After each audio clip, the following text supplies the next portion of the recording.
What is going on, people of YouTube? My name's Kurtyoy and welcome back to a brand new transfer targets video. And today we are going to be discussing Tottenham, who should leave, who should stay, and in general what they need to do to ensure another successful campaign, albeit a tough one, having to play their home games at Wembley. We all know their record at Wembley is not too good.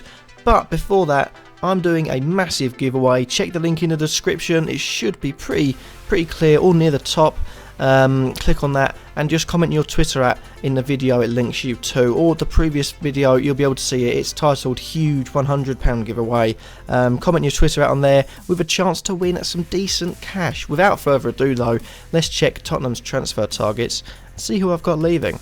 And we're going to start off with 3 players I want to, or would have, got rid of if I was Tottenham manager, basically.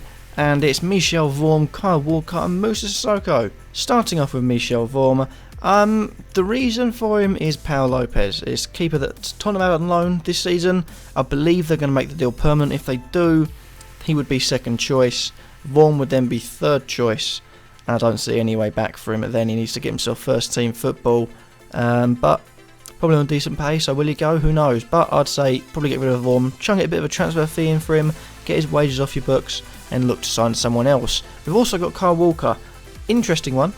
I know personally, really weird, but I wouldn't get rid of him.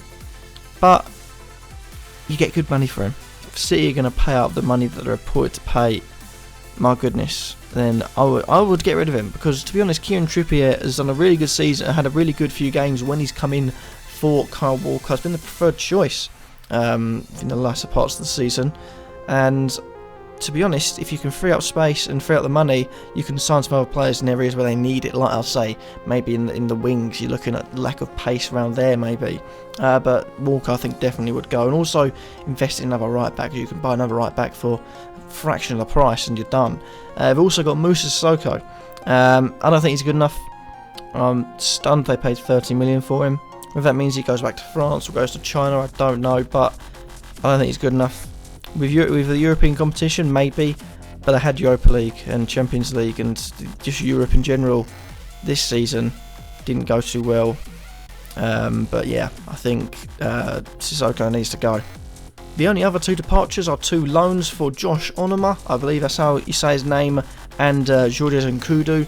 I don't think they're good enough just yet. I need a bit more experience. Maybe Onoma, loan him out to, I'd say, a Premier League side to play first team football. He should be good enough for that.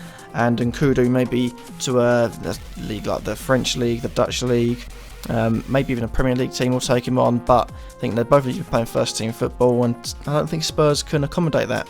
Starting with the incomings finally, and there's only 6 parts to this, but we've got some right backs. Big part for Tottenham. If they do get rid of Kyle Walker, who comes in at right back? I'm saying they're going to get rid of Kyle Walker, so I need to look at 3 right backs. I picked out 3 good young fullbacks I think could do a job, and that's Tate or Tete? TT? I don't know. Let's call him Tate. Let's call him Teat. It's funny. From Ajax, you've got Toure from Monaco, and you've got Toljan from Hoffenheim. All 3 of them done alright this season. I'd say probably looking at Toure as the number 1 priority, done really well for Monaco. All 3 of them have done well, played a good amount of first team football, and I think if any of them come into the club, could be a good transfer. Not for first team, but they're going to get the European games for experience, the whole Premier League season for experience, and to work off that, you can maybe look at the fact they've got lesser cup games to play. They can work well into the team and get them in young, train them up, and hopefully they'll come good. But yeah, those 3 I think are really good options. Moving on to centre back, and it's a place they do need to add more players into. I think it's just the problem with Spurs is the lack of players. They've got, you're looking at centre backs, 3 actual centre backs. You've got Vertonghen, you've got Alderweireld, and you've got Wimmer. You've also got Dyer that can play there, which is 4, but that still leaves you just 4 centre backs. You get one injury, you want to play 3 at the back. You're looking at going into the youth ranks just then. And one thing to note is that Cameron Carter-Vickers is a decent young player that could come in, but I feel like he does need a bit more time, maybe in the youth system or the under-23s, or maybe even out on loan. But the 3 players I've looked at, you've got Elvedi from Borussia Mönchengladbach, good young centre back, I'd say he's got a good potential. I think his contract's running out in a few years, so could get him for a little cut price. You've also got Michael Keane. He's good on the ball. He can play out from the defence. He's an England international, and I think Burnley won't be able to keep a hold of him this season. And if Dyche goes to Palace, then it could be a Keane wanting out straight away. And I think Tottenham could really suit him well. Plays on that right hand side of the three at the back. And you've also got De Vrij. I've mentioned De Vrij a few times for a few different clubs. 1 year left on his deal. Looks a good player, and I think could really do a job for Tottenham. Moving on to central midfield, they need bulking up there as well. They've only got 3 players, which is Eric Dyer, Victor Wanyama, and Moussa Dembele. You've also got the fact you've got Moussa Sissoko. If he doesn't go, could come in there. Harry Winks learning there, but again, you don't want him to be chucked into first team football.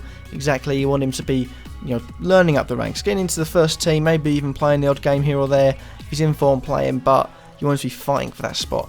I've got 3 good players I believe could do a job there. You've got Seri from Nice. He's a good all-round central midfielder. He's little, he's quick, he can pass the ball, good at defending as well, and I think could be a decent little transfer if Tottenham could pip in for him. You've also got Leon Goretzka, who I believe has been told he can't leave Schalke this season, but 1 year left on his deal, and he's a fantastic ball-playing central midfielder. So if they can just sneak in there and pester Schalke and think, right, okay, fine, we'll let you go, I think he'll be a really good signing. If not, 6 months left on his contract, get him on a free, and I think it could be a really, really good transfer. And also, you've got Dahoud of Borussia Mönchengladbach. He's, again, like Goretzka, a little bit smaller in size, but again, very much similar qualities. Good, good on the ball, technical side of the game, and could really do a job for Tottenham. It's something I don't really have in central midfield. You've got 3 of them which have all very defensive midfields. You've had someone like Dahoud or Goretzka or Seri that can progress the ball forward from that position, maybe play 1 defensive, 1 more attacking, have that option to maybe like Chelsea with their 3 at the back formation. You've got Kante and Matic for the defending, but then you've got Kante and Fabregas, or Matic and Fabregas, to go that more attacking edge to your game. That's the choice they've got there, but those 3 I think could really make good transfers. And finally, for the last few transfers, we've got some wingers. And I've got a few decent transfers here. We've got Lemar from Monaco, we've got Sessegnon from Fulham, we've got Keita Balde, let's say his name, from Lazio, and you've got Yarmolenko from Dynamo Kiev. Starting off with Lemar, he's a really, really good player, had a good season for Monaco, obviously won the league. And if they can sniff him off Monaco, it might be a bit pricey, but I feel like he could really add something to Tottenham. You've also got Sessegnon, can play anywhere down the left-hand side, really. He can play defence, so it's suited sort of left-back role in the 5 at the back, or more attacking. Had a really good season for Fulham. His age is just 17, it's just 17/18 I believe, which is mad. I think he's at the age now where if Tottenham do sign him in this window, he'll be able to count as a under 21 trained player at the club for European competitions once she reaches the age of 21 and over, which is really good for Tottenham. I think it really suit them well and help them if they are to progress to those sort of Premier League winning days that they hopefully strive to achieve. You also got Balde and you've got Yarmolenko, 2 really pacey wingers I think could do a job for Tottenham, and something they don't have. I have mentioned they haven't really got much pace. You're looking at Lamela, who you could say there is quicker out there, but he's still quite quick. Son is really quick, but maybe more central based. You need wingers that will be out wide. I think Balde and Yarmolenko can provide that. And that happens to be that for this video. I hope you've enjoyed. Remember to like, comment, subscribe, and let me know who would you get rid of and who would you sign for Tottenham. Let me know in the comments down below. Remember, the giveaway is happening. Get your Twitter at commented on the video, hopefully shown on screen in the outro, or even maybe you're looking at just going on the video anyway. Who knows? It's whatever choice is yours and whatever choice you want to make. But thank you all for watching. Hope you have enjoyed. Remember to like, comment, subscribe, and peace.